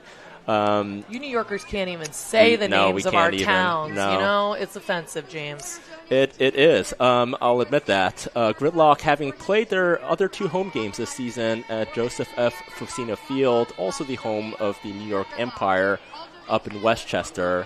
Empire will actually also play a game in Connecticut later this season. Strike looking to move this disc, which is being checked in the middle of from the sideline to the middle of the field. An open forehand. Big backhand fake.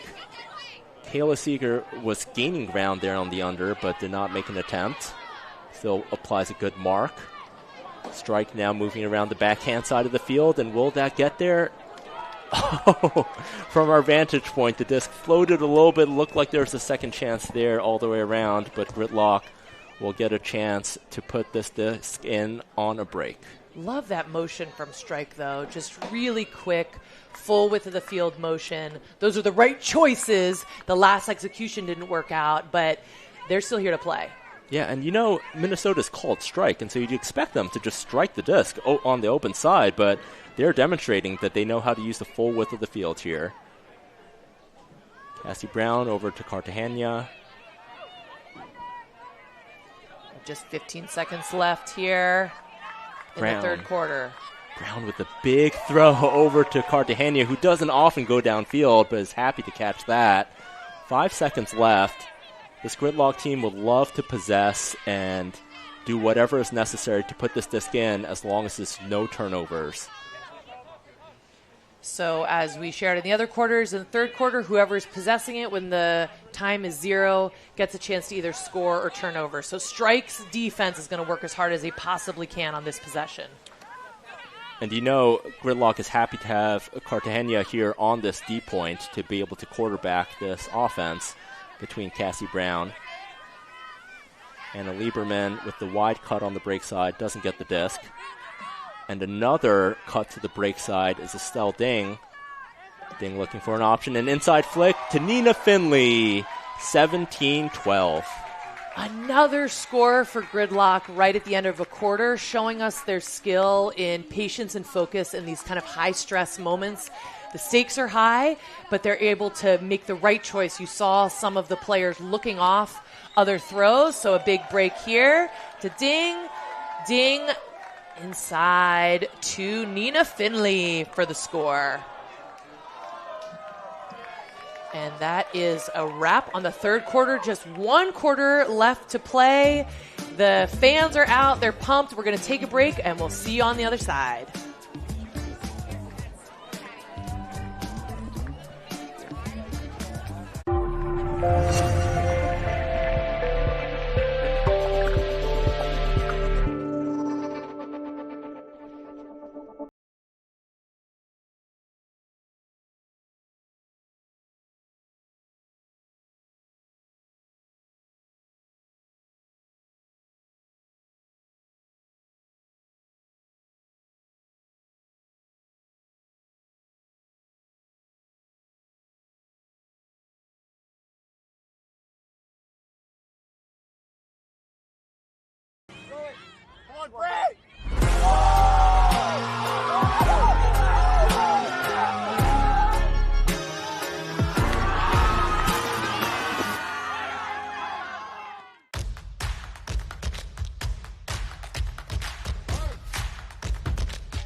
Here as we enter the fourth and final quarter of this game. Gridlock up 17 against Strike, who has 12. This is James Kim, accompanied by Judy Jarvis here in the booth. The Discraft Ultrastar is the official disc of the Premier Ultimate League. Discraft, the world leader in disc sports. And if you're enjoying today's stream, which we hope you are, please consider donating to Gridlock by scanning the QR code or heading to nygridlockultimate.com/donate-nygl. All donations go toward team operations, player stipends, and travel costs. Thank you for your support. We also want to appreciate VC Ultimate, the official uniform sponsor of New York Gridlock. VC proudly puts community over profit, focusing their support on initiatives that help promote inclusivity. As the first ever sponsor to back professional women's and gender-expansive Ultimate, VC puts its money where its mouth is when it comes to equitable action. And we're back at the game. Minnesota Strike with the disc again. You see some players like Jane DeJesus on defense for the squad. Minnesota moving it around with the flick on the break side of the field. Number 2 is Stephanie Wood back to Steph Rupp in the middle. Moving it very effectively around the side of the field. Byers finds McKella Daly, looking for an option on the backhand. He's waiting for Steph Rupp to activate. Will not be Rupp. And will that milk in for the score? It will. Minnesota strike. Erica Bacon, number 4. What a beautiful motion, and they really broke the Gridlock junk defense there. So they had trouble, Strike had trouble against that junk earlier in the game, but this time they were able to slice and dice, move through, and then Steph Wood just making it look easy with a leading pass to Erica Bacon. And I know there's just a lot of bring home the bacon jokes that we could share here, but you know, we're above that, so we're just going to say, well done, Erica Bacon. Erica, I'm sure, heard it all before. The Ultimate community being well known for their jokes, their nicknames, all of that fun stuff in our community. And we also like to see a handler scoring. You know, so you see that on Gridlock as well, that sometimes you'll see Cartagena scoring, you know, really making you work if you're the defender on her. Same with Erica Bacon, you know, that she often wants a disc in her hands outside the end zone, but when it calls for it, she's ready to get that score. And I've been told that that's an effective way to play offense, is to have the defense respect you both ways. As a Standler who doesn't move often in the backfield, I'll admit that I haven't effectively used that just because I can't. But you said Standler as in a standing handler? Is that what? That is correct, okay, yes. Got it. When you stand and handle all day but can't really do much outside that position, these players out here are able to do it all. There's no Standlers on this field. James, I don't know if you'd make it. I most certainly would not, and that's why we're up here in the booth. Nina Finley looking for an option over to Valeria Cardenas. Valeria, another no hesitation flick huck to her Colombian teammate, Nina Cartagena. Weren't we just talking about handlers scoring? And the crowd is going wild for Gina Cartagena because she can do it all. And we've just seen her have such an incredible game. How many catches has she had to save possession? Cardenas ripping it down for her. That acceleration, she doesn't need to lay out. She's just going to accelerate all the way through. A big smile. Yeah, we saw that smile in the first half as well on another grab on a huck. You know, when handlers go deep, they love to smile and show that, hey, we can do it both ways too. You know, oftentimes we might be planted in a certain part of the field, but we can do it all. And Cartagena is one of the 4 players who hail from the country of Colombia, along with Restrepo. The Cardenas twins, Valeria is here today. There's 2 Canadian players, Ding and Zhang are both from Canada, and Glick is from Japan. So love seeing the skill that's been cultivated in all these different countries here, all featured in the Premier Ultimate League. And we noted earlier a bunch of Dragon Thrust teammates on the Strike Squad, and so those opportunities playing together in all different types of play, be it club, international, semi-pro, is all chemistry that you keep with you in the back of your head as you play together in different contexts. The Strike is on offense here, down 13-18 in the fourth quarter. Strike would love to bring this game a little bit closer, as they did earlier in this game. Steph Rupp throws that. I think she would want that huck back as it turned a little bit to OI. It's going to be a chance for Gridlock here. Nice read from Berrigan on the D. Cassie Brown also not hesitating, throwing that throw. Oh, Montana Roberts unable to get there as the defender. Steph Wood. Love it. Back-to-back big Ds, one from each team. Steph Wood getting great position, great height, despite Roberts being taller than her. And then it looks like another quick turnover. Gridlock will have another chance, this time a little bit closer to their end zone, to the end zone they're attacking into. Cassie Brown, been around the disc a lot in this game, will pick up on the far sideline.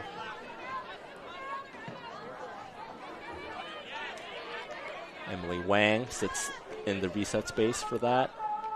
Over to Restrepo, back to Wang.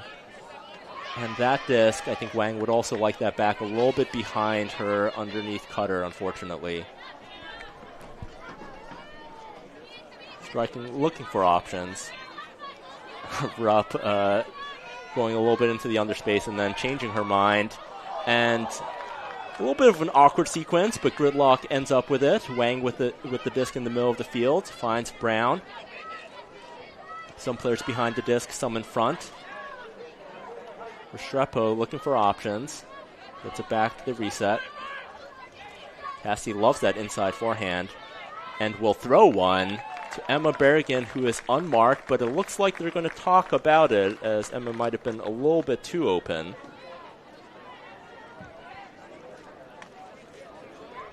Pick bringing her back to the middle of the field as Cassie Brown will check the disc back in.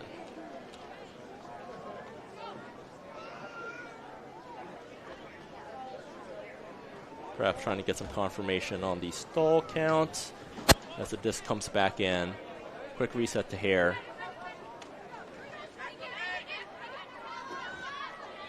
Hare finds Restrepo at the perfect time with the Scuba over one player to the other. Emily Wang with the score.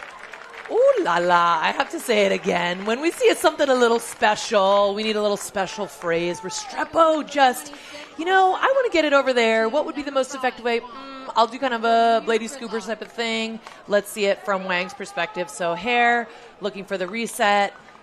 Restrepo comes up, looks down the line, Scuba straight back, where Emily Wang is happily waiting for that disc. So we see both Roberts there in the front as well as Wang. Do you think that throw was intended for Wang? What do you think, Judy? I think it was, because Wang was still, and so I think Restrepo was trying to get it over quickly. Roberts was very smart not to go for the disc there because it was a little bit high that she may have tipped it off. So I don't know if there was talk between the teammates, but pretty sassy way to score, I would say. Absolutely. I love that Restrepo did not hesitate and threw that Scuba immediately. Sometimes when throwers will try to throw something different from a forehand or backhand, they'll think about it a little bit. How much am I going to get yelled at from my coach for trying this? Restrepo, they're able to put it in for the score. And we'll see what, if any, turns there are on this point. There were quite a lot in that last point. Mostly unforced errors, so mostly the disc not going to the place where it was intended. And so seeing if the players can kind of shake off those fatigue, that evidence of fatigue for these points. Stoppage here. We'll see if it relates to the pull or if play will check back in. Yep. Sorry, I messed that up. They're supposed to signal to me that they want it. Yep. It's my play. Don't talk it out. That's fine. That's my mistake. Sorry. Go ahead, check it in. Gotta love an observer who acknowledges their error. Minnesota checking the disc back in. Activates the reset. It gets it in the backfield side. Gets open at the front of the stack. Oh, a big flick hook to a little bit too far downfield. Cartagena to pick up here with Nina in the backfield.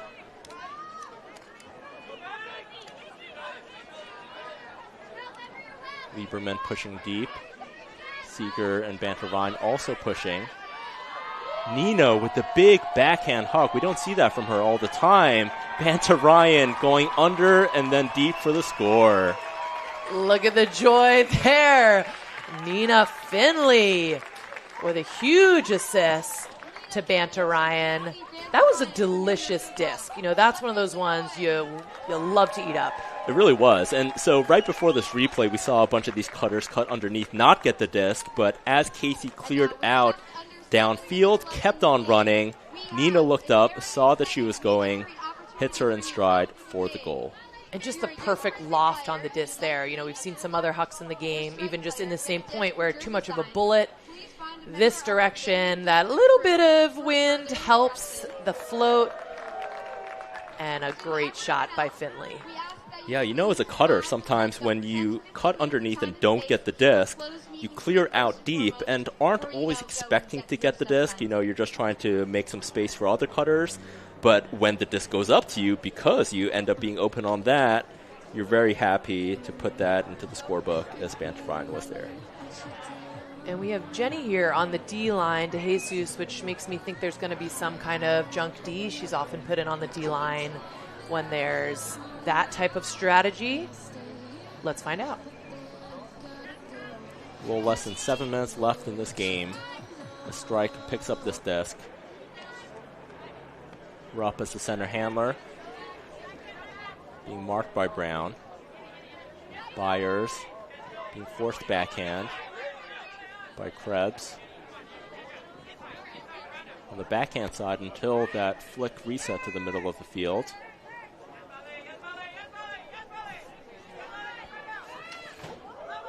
Wow, a little bit too hot there in the inside, closer to that stack there. Gridlock will get another chance at offense. Krebs finds Lieberman, who finds Seeger with a nice grab there. It looks like that might have been a little bit too casual for Cassie Brown. Defender able to get in there. Minnesota has a little bit less than a half field to score. Rupp throws a smooth backhand. Poyer moves it up to Byers. Byers looking for options. There's a high bladey flick around and a very open flick around to Poyer for the score. Poyer was all over the field there. When I last saw her, she was on the left of the screen and all of a sudden in the end zone, so open. So really great motion. Let's see that again. So Poyer had the disc, got it upfield to a Byers, and she does a big cut around as this gets set up for her. Byers centers it, and a quick throw from Bacon to Poyer for the score. We've seen both teams have success when they use the full width of the field. On that last point, we saw Strike a little bit stuck on the backhand side for a few possessions, and then once they got it to the around flick, were able to find another one in for the score, 14-20.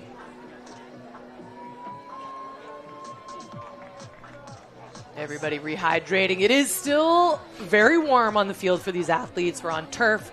It's 80 degrees. It's sunny. So we're finding out what these last 5 minutes are going to feel like.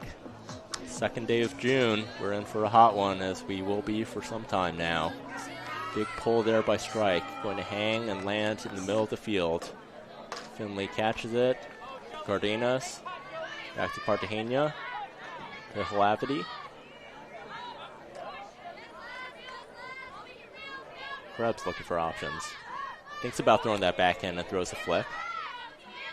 Jolene Zhang finds Jenny with a big pivot again. Doesn't throw that. Krebs with the reset. Smart defense from Strike to do a roll there. Strike trying to seal, get around on that to stop this movement from side to side. And the big around fake from DeJesus. Cardenas not in yet. And Nina for the score. Just really suave offensive motion from Gridlock in that last third of the field there.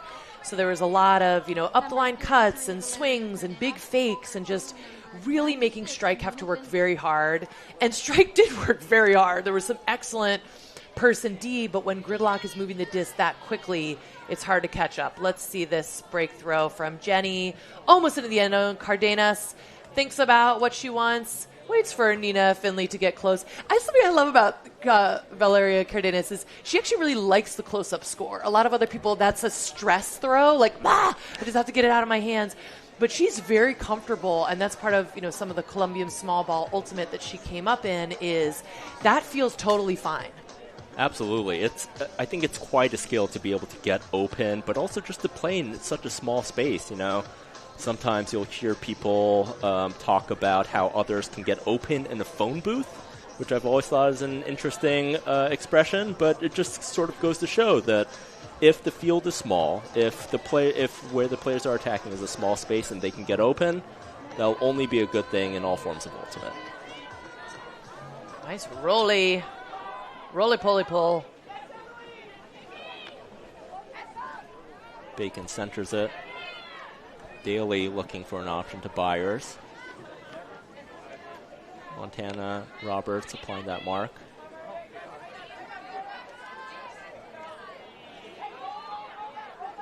Rupp gets it, and that around flick.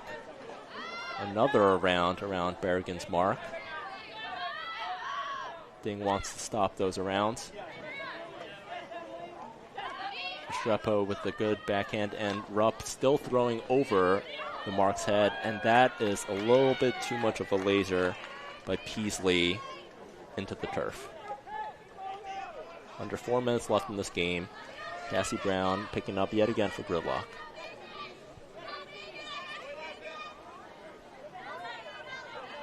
Here with the first cut. Berrigan with the second. Finds Wang in the backfield.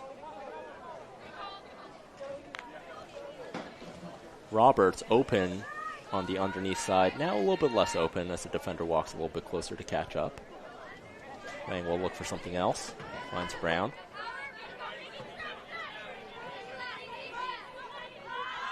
Brown with another big flick hook. We've seen a lot of those from her today to Nikki Hare, and there's a call. Number 28, it looks like maybe an injury. Before or after that catch, we can't tell. She is walking off the field and was Hare's defender. Doesn't seem like the play was involved. It seemed like kind of tweak that, and Peasley had taken an injury earlier in the game as well, so hoping that where the catch happened. You guys can agree to whatever that is. If you need me to step in, let me know. Hare in a good position here. Has Berrigan, but too far on the other side of the field. Roberts fakes that flick. Gets it to Restrepo. On the cusp of the end zone, Restrepo with a cool fake there. Oh, and what were we talking about before, Judy, with the getting open in small spaces, this ding there for the score? Yes, and just that patience, right on the line. You really want to score, but make sure, even if it's that small throw, making sure it's a good one. And Ding made sure. So let's see that again from Roberts. Nice bid there for the score. And New York Gridlock. Restrepo looking. Waiting for Ding to have the space. Ding just make sure. Sometimes you just need to drop and make sure. Absolutely. You see Ding go hard to the sideline over there and stop right at the sideline, cut back inside. And we just want to give a shout out to Match Fit Performance. They're happy to be providing another season of sports performance and rehabilitation services to New York Gridlock. From the sidelines to the gym and back onto the field, owners Rena and Irwin are dedicated to helping athletes come back from injury and continuing to excel in their sports. They offer individualized training plans, private and small group training, and team strength and conditioning sessions. And I can personally say they are amazing. Highly recommend them. Check them out on Instagram at Match Fit Performance. Big fans of them both. And, of course, this broadcast is part of the Premier Ultimate League, a 501c6 nonprofit. This league has been community funded since day one, and we are so grateful for your support. Thank you. Here comes Krebs with the pull. Good hang time. Strike at around the 40. Backhand on the forehand side. Big backhand fake. Strike player's doing a good job with the fakes, but unfortunately, the turnover in Nina Finley's hands. Finds Cassie Brown unmarked on that side. Cassie thinking about throwing another of those big flick hooks. Doesn't yet, but needs a reset. And there's the flick reset inside to Nina Finley.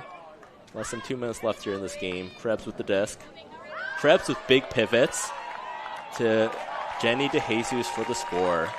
And that's what the people came to see from their Callahan winner, Jolie Krebs, playing at SUNY Binghamton for the last 4 years. So many incredible hucks, just like that one to her teammate, Jenny DeJesus. Love it. A lot of great composure being shown by this Gridlock squad here, so they pull away in the second half as we see that reset unfortunately not connect by strike. Cassie Brown hits that inside break to Nina Finley. Over to Krebs, big backhand fake there, and Jenny DeJesus on the open side. And we need to give a, unsung hero award to Nina Finley. She has been doing in this game what she does in so many games, both here and in her club work, New York Exists. She is the glue. So she's not always going to be the assister, though she assists many, but getting that important D, making sure that there was an option for Cassie Brown when the stall count was getting high. She's the type of player who knows how to fill in for a need and make sure that the other people can do their roles. She just needs more accolades because you can overlook that kind of excellent play, but it's so essential. Absolutely. You know that when Nina Finley has a disc, she's going to make the right decision, no matter what it is. She's going to take what the defense is giving or get open on command, and that's what the other players, as you said, need. It's the crowd hyped for the last 2 minutes of play here. And in the fourth quarter, when it gets to 0, that's it. So there will be a buzzer beater when we get there. A different pace than the first 3 quarters. Byers somehow gets that disc right in the middle of the field on that big forehand huck. Strike just a few yards away. Strepo on the mark and open on the forehand side. Not quite in yet. So Strike is still going to find something, and that something is going to be another cut on the open side. That was Bacon to Otopalik for the quick score. For Minnesota Strike. Let's see that again. So a big upfield boost to get that started. Byers bringing it down. And then the final play, Bacon into Otopalik. Yeah, this game, it's 23-15 right now, but earlier in this game it was quite close, and I think this is one of those situations I would say the score isn't as indicative of perhaps the whole game. Strike having done an excellent job. Gridlock also making mistakes, but when it rains it pours sometimes, momentum continues, and that's what we're seeing here in the fourth. Yeah, Strike is hot, they're hot. And you just have seen some incredible hucks, some incredible reads in the air, some excellent, I've just really admired their red zone play throughout this game. That's a skill that even some of the best teams struggle with. They've showed that incredible patience, but where they really fell down were huck attempts that were just to no one or too far. That seemed to be the Achilles heel for Strike. Gridlock with this disc again on offense. Oh, Callahan award winner showing why she's deserving with that low grab. De Jesus being marked backhand side towards the middle of the field. So is Cartagena. Jolene has been doing a great job getting the disc and getting open on these unders this game. De Jesus leaves a mark on the ground again.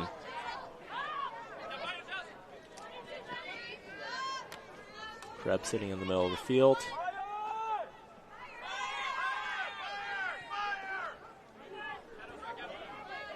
Looking for someone downfield. The stack is a little bit deep again. They've been able to get cuts coming out of the stack, but it's not exactly ideal later in the stall count. Was 2 said before the stall. So coming in on 3. And on 3. Defensive check. 7 seconds left in the stall count. Krebs immediately goes to Cartagena.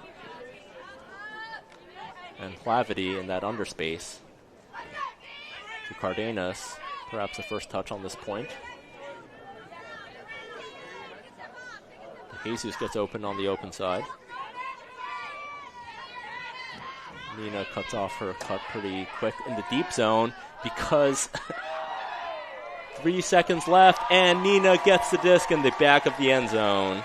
What vision! Both for Cartagena getting the disc to Cardenas, and then Cardenas to Finley. Just really smart, quick shots. Let's see that again. To Cardenas. And Cardenas barely gets it in her hand. We have 1 second left of play in the game here. Before we get to this last pull, the last action, we want to appreciate Third Rail Youth Ultimate. It's Disc NY's Summer Youth Club program. They're sending their teams to the Youth Club Championships for the first time in 5 years. You can help support them and the future of girls and non-binary ultimate in NYC by visiting them on Instagram at Third Rail Ultimate and donating through the link in their bio. Keep your eyes peeled for future collaborations between Third Rail and New York Gridlock. As a born and raised New York City youth player, I'm so proud of what Disc and Y and Third Rail have done this season. Getting ready to go back to YCCs again since the pandemic. We're so proud of what Youth Ultimate has been able to accomplish, and you could see it in players like Jolie Krebs reaching the pinnacle of the college game. 1.3 seconds left. Starts right when she picks up. Is able to get the disc off. Will not reach the end zone, but it will hang. Hopefully everyone stays safe. It continues to be safe. And Berrigan with a prize. Just a point of pride for who gets the disc. What a game. New York Gridlock comes out on top with a big score, 24-15. This makes Gridlock's record 5-0. This was their final home game of the season, and that's how they wanted to end it. Strike, however, came out swinging. That first quarter, back and forth points, a lot of incredible plays. What a game here this afternoon. James, what are some of your takeaways? What a game for Gridlock here at the place where Ultimate was founded. Going up 5-0 on the season. Not a lot of people might have expected this, but showing that they are the team to beat in this entire league. Strike also putting up a fantastic fight on the second game of a back-to-back on the East Coast. But it looks like as we near the end of the season, it's going to be Gridlock. It's going to be teams like Surge, Shadow. We'll see how it all starts to shake out. And if you enjoyed today's stream, please consider donating to Gridlock by scanning the QR code that we'll put up on the screen or by going to gridlockultimate.com/donate. We appreciate everybody tuning in. We love showing you these incredible athletes' work. We're going to show you some highlights as you think about donating. Cardenas' rip to Krebs.